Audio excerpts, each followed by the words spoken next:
Bonjour à toutes et tous et soyez les bienvenus dans ce nouvel épisode de l'Imaginoire.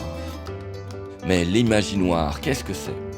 Eh bien, c'est une émission pensée et co-construite avec des personnes touchées par la déficience visuelle, mais également leurs aidants et les structures qui les accompagnent. Alors si vous faites partie d'une de ces catégories, que vous voulez faire passer un message, partager votre témoignage, ou que sais-je encore, eh bien, rejoignez l'aventure, contactez-nous. Retrouvez-nous sur nos réseaux sociaux, Facebook ou Instagram, contactez-nous par mail à l'imaginoire@lilo.org ou contactez votre radio qui nous passera le message. Ceci étant dit, qu'y a-t-il au menu du jour ? Eh bien, aujourd'hui, nous vous proposons une rencontre avec Daniel Santos, le directeur de l'association La FAF Apridev sur Lyon. Puis, nous vous proposerons également le portrait d'un jeune homme voulant rester anonyme, alors on l'appellera Cédric. Nous l'avons rencontré au détour de notre partenariat avec la SAMSA d'Avignon. Et il se retrouve depuis pas très longtemps dans le noir total. Mais on débute cette émission avec Caleb, qui nous a partagé son parcours et sa réalité lors d'une émission diffusée la saison précédente, et qui depuis suit les émissions chaque mois, et on le remercie. Récemment, nous avons diffusé des débats autour de différentes thématiques, dont l'accessibilité au monde professionnel pour les personnes en situation de handicap. Caleb a voulu à nouveau partager son témoignage et nous parler de sa réalité de déficient visuel face à cette problématique de sa ville de Kolwezi en République démocratique du Congo. Bienvenue dans l'Imaginoire numéro 64. Caleb, je te laisse le micro. Bonne écoute. Bonjour, je m'appelle Caleb, je vis dans la ville de Kolwezi, en République démocratique du Congo. Je suis malvoyant et je dirige une école pour aveugles nommée Oasis Blind School, qui est en sa 2e année d'existence, ici dans la province du Lualaba, à Kolwezi. Alors, je pense que la vie professionnelle pour nous déficients visuels dans notre pays pose encore un grand problème, notre inclusion, parce que on n'accepte pas facilement les personnes vivant avec handicap visuel. Ça, c'est le premier élément. Et pourquoi on ne les accepte pas ? Parce qu'on n'est pas d'abord sûr qu'ils peuvent faire quelque chose. On n'est pas convaincu de leur capacité d'agir. Vous imaginez l'accessibilité au bureau, à certains matériels de travail n'est pas facile. Il n'y a pas de matériel. Peu de gens savent utiliser l'outil informatique. Peu de gens peuvent utiliser des téléphones smartphones. Comme vous entendez là, c'est le son du talkback de mon camarade qui est aussi non-voyant, avec qui je partage trop. Là, nous sommes dans notre bureau de Oasis Blind School. Donc, ces éléments ne sont pas fréquents ici, chez nous, au Congo. Ça, c'est le premier élément. C'est le deuxième élément, si je peux le dire ainsi. Alors, comment des personnes valides peuvent-elles nous accepter dans cette inclusion pendant qu'elles ne sont pas convaincues que nous pouvons lire et écrire, nous pouvons transcrire, nous pouvons saisir, nous pouvons tout faire. Dans ces cas, je pense que s'il y a des pistes de solutions que nous pouvons proposer à notre nation qui va nous écouter via cette émission qui est l'Imaginoire, nous devons d'abord beaucoup plus promouvoir ceux qui sont à Kinshasa, les non-voyants, ceux qui sont à l'est de la République démocratique du Congo. Nous qui sommes dans le centre-sud, nous devons promouvoir la personne non-voyante, elle et ses capacités. C'est le premier élément. Deuxième élément, nous devons lutter avec les autorités de la place pour que notre voix soit entendue et que nous soyons accompagnés.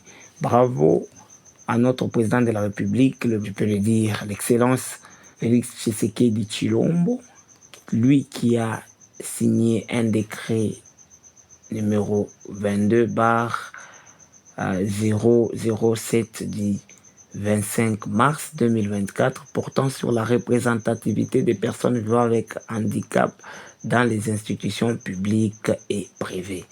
Ça, c'est bien. Si l'État peut nous promouvoir, je pense que de notre côté, il est aussi important, chers déficients visuels, de la République démocratique du Congo, de la République du Congo, du Cameroun, de partout en Afrique. Je parle de mon cas ici, à Kolwezi, mais que tout le monde soit saisi de ces faits, que nous soyons un peu alertés et que nous puissions parler de nous-mêmes, que nous soyons acceptés dans le milieu professionnel parce que nous avons besoin d'argent, nous avons des factures, nous avons des familles. Alors si la société peut nous éloigner comme ça sur le plan professionnel, ça devient compliqué. Oui, moi j'ai créé un emploi, moi j'ai dirigé une école pour aveugles, mais je pense qu'il y a ceux qui viennent après moi. Cette école ne peut pas engager tout le monde, mais nous devons nous éparpiller, question de nous intégrer dans le monde.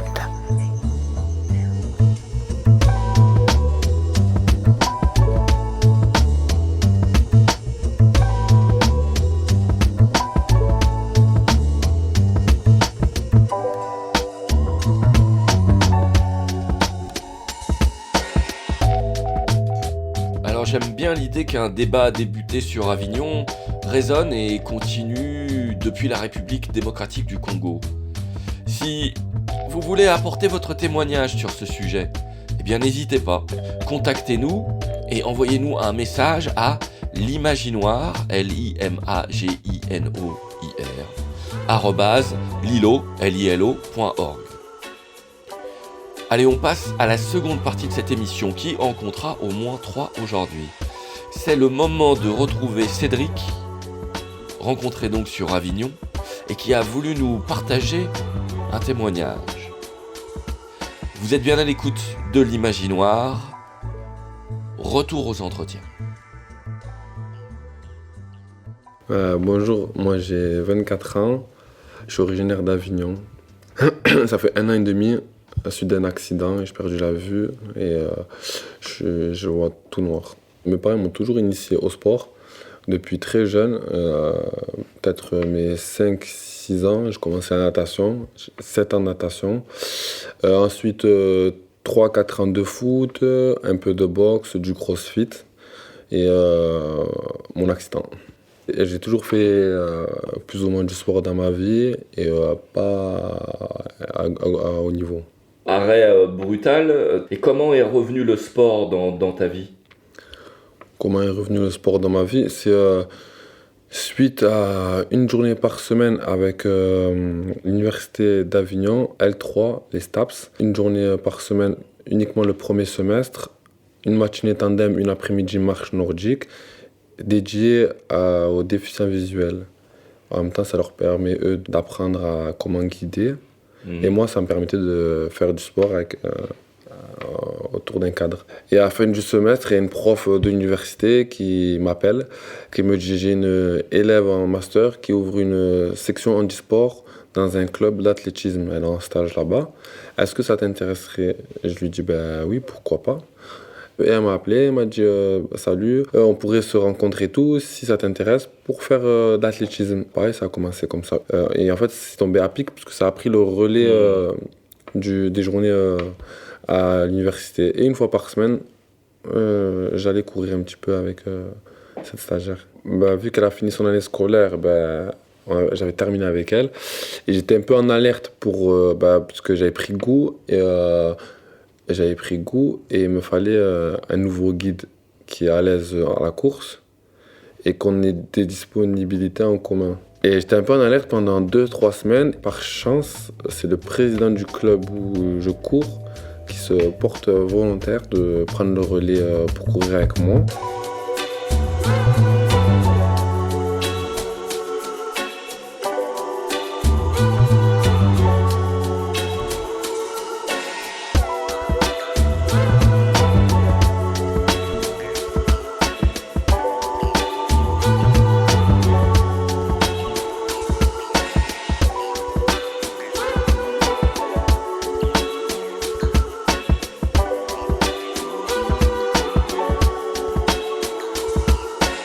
Ben moi, j'ai toujours voulu gagner. Ça a été, c'est un trait de caractère chez moi. C'est gagner.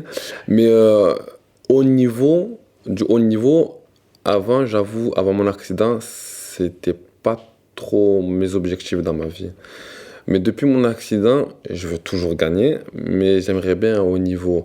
Là, en mars, j'ai participé à un événement de la relève à l'INSEP.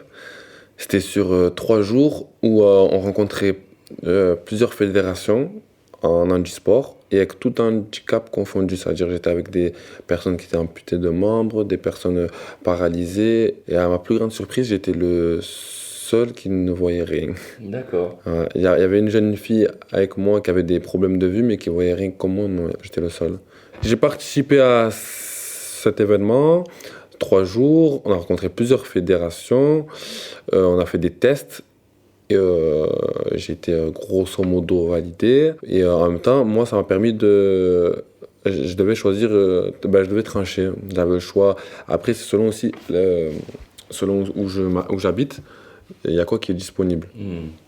Moi, je sais qu'à Avignon, il y avait l'athlétisme, l'aviron et on m'avait parlé de tandem et natation. Moi, l'athlétisme. Après, l'athlétisme, c'est très vaste. Il y a le sprint, la course de fond, il y a saut en longueur et tout. On m'a dit de faire de l'athlétisme en général pendant 6 mois, 1 an. Et selon les performances, je me spécialise sur une discipline. Comment tu pratiques le saut en longueur quand tu es dans le noir ? À vrai dire, le saut en longueur dans le noir, ça fait peur. Parce qu'on saute, mais on saute dans le vide.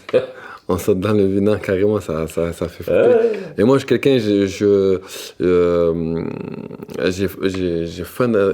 une soif d'adrénaline. Et j'ai toujours été comme ça, j'ai besoin d'adrénaline. Arriver à la piscine, sauter du 5 mètres, me faire un salto arrière et me prendre un plat. Ouais, je te jure. Du coup, en revenant au saut en longueur, on saute dans le vide, on court seul. Contrairement au sprint, c'est ça, on se sent libre. Franchement, la première fois que j'ai fait du saut en longueur, je me suis senti... Genre, c'était incroyable. Et moi, mais après, ça fait peur, comme je t'ai dit. À l'INSEP, quand j'ai fait les tests, ils avaient des astuces pour m'indiquer. Une question de sécurité aussi. Quand je suis redescendu à Avignon, j'ai essayé saut en longueur avec un coach. Et en fait, le coach, c'était la première fois qu'il coach un déficient visuel en saut en longueur. Et il n'était pas sensibilisé. Et du coup, on a fait un entraînement. Et si tu veux, je cours sur mon couloir. Je cours droit. Et au moment de sauter dans le sable, j'ai sauté à côté. Ouais, j'ai sauté à côté et je me suis bien gamellé. Et quand je me suis relevé, comme je t'ai dit, je me suis dit ou j'ai sauté le bac à sable en entier et là je suis trop fort, ou je suis à côté de la plaque. Et du coup, ouais, j'étais à côté de la plaque. Malheureusement, j'étais à côté de la plaque. Et voilà, mais bon, ça va, j'ai eu quelques égratignures, mais ça peut être dangereux parce que parfois j'atterris en premier sur les fesses. Ou, là, ça va, j'avais atterri plus sur mes pieds et mes genoux que... Et voilà, et là j'avais capté le degré de danger que ça pouvait mal tourner très vite, fouler la cheville. Et voilà, après moi j'en voulais pas au coach ou à peu importe, parce que voilà, il n'était pas formé pour. Et suite à ça, il a rencontré mon instructrice de locomotion et qu'elle lui a appris des techniques de guide et voilà, ça l'a sensibilisé pour. Alors on va retrouver pour une dernière intervention Cédric, mais je prends le temps ici pour glisser l'adresse d'un nouveau site internet. Un site se nommant binome.org, binôme au pluriel. En fait, c'est une plateforme de mise en relation de personnes en situation de handicap avec des bénévoles pour les guider dans divers sports partagés. Voilà. On vous invite donc à aller faire un tour sur binome.org, binôme au pluriel. Vous êtes toujours à l'écoute de l'Imaginoire. Retour à l'entretien avec Cédric, que l'on enchaînera directement avec le début de l'entretien avec Daniel Santos de la FAF Apridev. Ouais, moi, je voudrais leur dire qu'il n'y a rien qui est fini. Il ne faut pas s'isoler. que voilà, moi, suite à mon accident, j'ai réussi à remonter la pente et j'ai pas fini de la monter encore. Que voilà, j'ai repris le sport, j'ai beaucoup d'ambition dans le sport, que ce soit local, régional, national, ou on parle aussi du paralympique, des Jeux paralympiques 2028. Bon, ça c'est loin, mais bon, ça reste un rêve. Que j'ai commencé aussi le piano.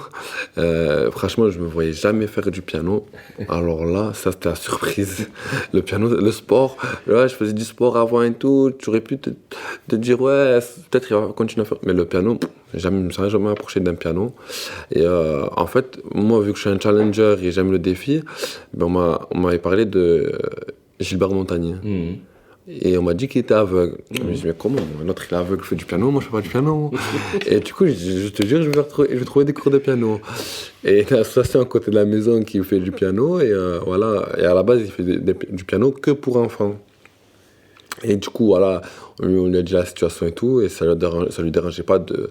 Et en plus, lui aussi, c'était une découverte. Faire des cours à un déficient visuel, pour lui-même, c'était une satisfaction. Et en fait, c'est pas aussi difficile que ce que je pensais. Genre, c'est faisable. Je pensais que c'était impossible. Et non, voilà, qu'il y a des cours, du travail, ça. En parallèle à l'accident, ça, ils doivent connaître le braille. Tu vois, le braille, pareil, le braille, en tant que voyant, je me suis dit, c'est quoi ce langage? T'apprends du chinois, t'apprends pas du braille. En fait, non. Non, le braille, c'est pas facile, mais c'est pas dur. C'est moins dur que ce que je pensais, beaucoup moins dur que ce que je pensais. Et voilà, faut pas lâcher, comme on dit, faut pas lâcher le steak. Et voilà, et en même temps, en parallèle, j'entreprends. Actuellement, je suis en train d'ouvrir une société de commerce de proximité avec mon petit frère. Voilà. D'accord. C'est pour dire qu'il y a tout qui est possible, il faut pas... Pas lâcher l'affaire. Ouais. Pas lâcher le steak. C'est ça. Ouais.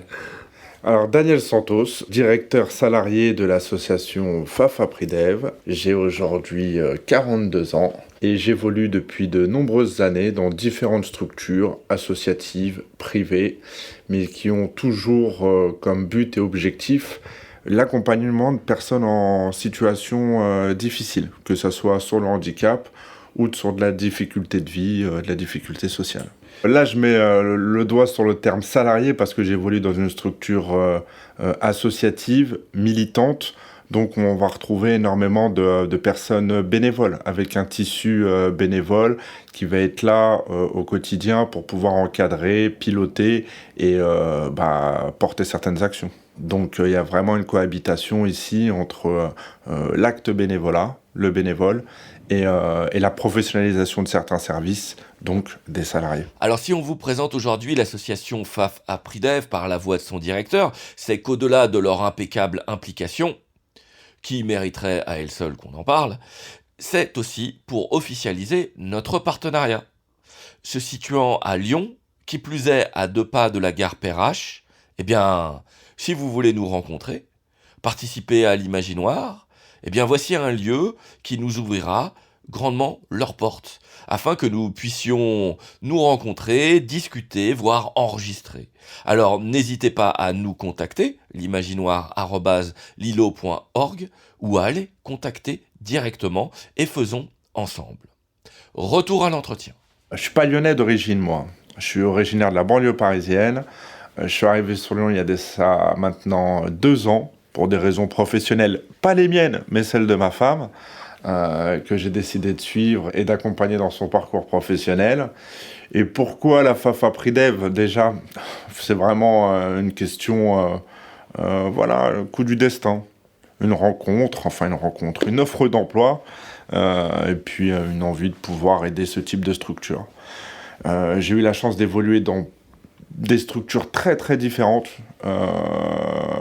qui accompagnent des personnes avec des difficultés très diverses et variées sur différents types d'handicap. Je pense que c'est mon parcours qui me permet de pouvoir naviguer d'une structure à l'autre sur des montages et des objectifs très différents.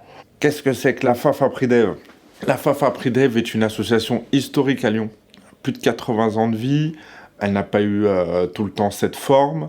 Aujourd'hui, c'est une association qui fait partie du réseau de la Fédération des aveugles de France. Structure donc qui a pour but et objectif l'accompagnement des personnes en situation de handicap visuel. Aujourd'hui, on a développé plusieurs services. Un service d'insertion professionnelle, donc véritablement un service d'aide au retour à l'emploi pour les déficients visuels, avec toute la spécificité et la difficulté que ça englobe. Un service d'accompagnement social, service très classique d'accompagnement social porté par des assistants sociaux. Et ensuite, on a un volet un peu plus militant sur la question de la lutte contre l'exclusion, où on met en place ici énormément de choses, des ateliers, des cours d'anglais, d'espagnol, des cours de cuisine, de chant. Enfin, on a une diversité d'actions ici qui me plaît. Voilà, on essaye un peu de répondre aux besoins de nos adhérents et de notre côté, justement, un peu association militante, ça nous permet d'être réactifs dans notre capacité d'action. Du jour au lendemain, on est en capacité de monter un atelier parce qu'on a entendu des besoins, parce qu'on a une envie, parce qu'on sent que ça peut être bénéfique à nos bénéficiaires. On évolue surtout dans un écosystème. Et aujourd'hui, l'écosystème français du tissu associatif a ses avantages et ses inconvénients.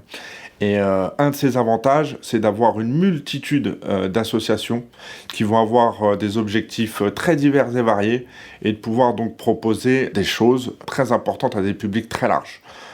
Et donc nous, on est véritablement dans cet écosystème. On est une association avec une histoire de vie et qui aujourd'hui a une volonté de proposer des services à un public cible.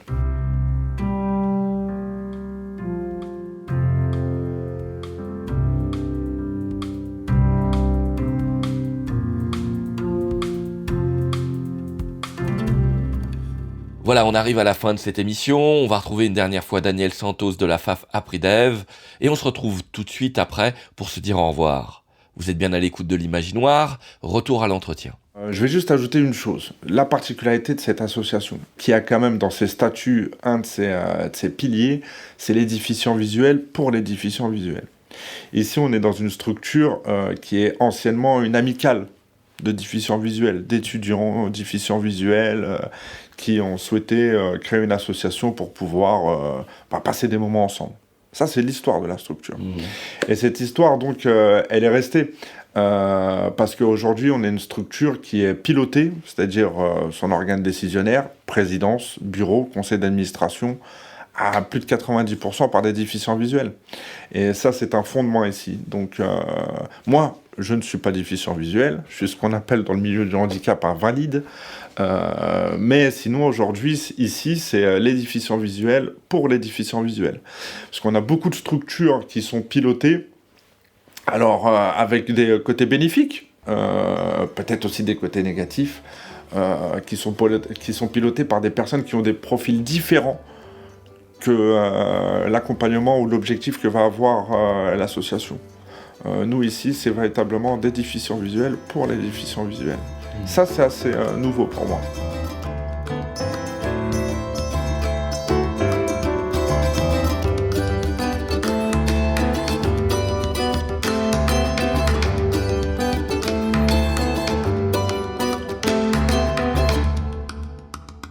Et voilà, c'est fini pour aujourd'hui. Merci à Caleb, Cédric et Daniel. L'Imaginoire s'adresse aux personnes en situation de handicap visuel, leurs aidants et les structures qui les accompagnent. Si vous vous sentez concerné de près ou de loin, n'hésitez pas à rejoindre l'aventure. Contactez-nous par mail à l'imaginoire@lilo.org. Retrouvez-nous via nos réseaux sociaux, Facebook ou Instagram, sur la page l'Imaginoire-8 radio, ou contactez votre radio qui nous passera le message.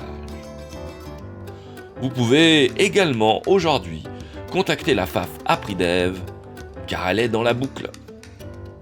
L'Imaginoire est une émission produite par l'association Résonance. L'Imaginoire est une émission soutenue par la CAF Drôme. À bientôt pour une nouvelle émission.